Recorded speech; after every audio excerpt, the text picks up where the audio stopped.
October 15th, 1995, a date that seemed ordinary, yet carried the weight of a story waiting to unfold.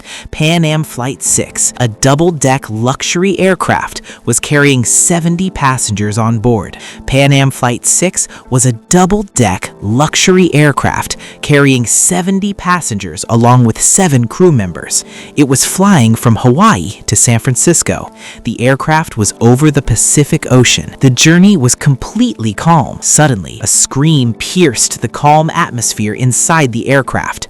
4 masked, armed individuals hijacked the aircraft. Within moments, panic spread among the passengers. As soon as this news reached air traffic control, rescue mission preparations began.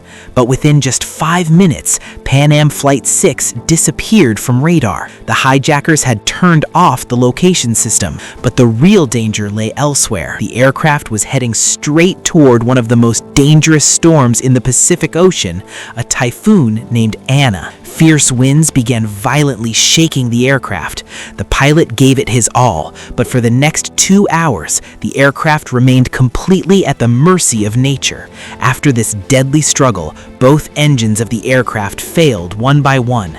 The aircraft began plummeting toward the sea like a fireball. Just before hitting the water, some passengers showed remarkable courage.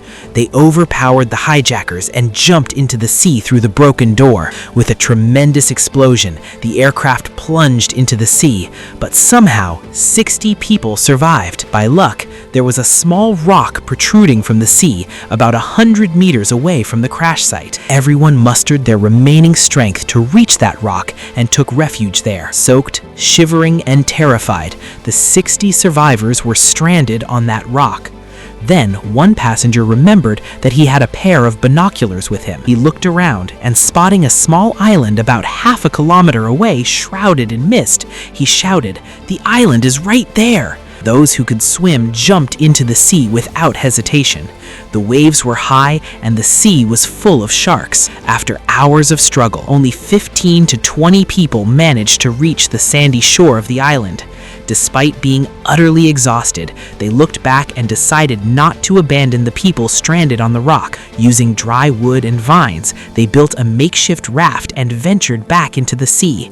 They made several trips, ferrying everyone safely to the island one by one. When all 60 people had gathered on the unfamiliar island, they realized this was no relief. It was a new struggle. The island was completely deserted, with only a few coconut trees and wild shrubs, and sand everywhere. Apart from that, there was nothing else. No food was available, nor any source of drinking water. Amid this despair, a school teacher stepped forward.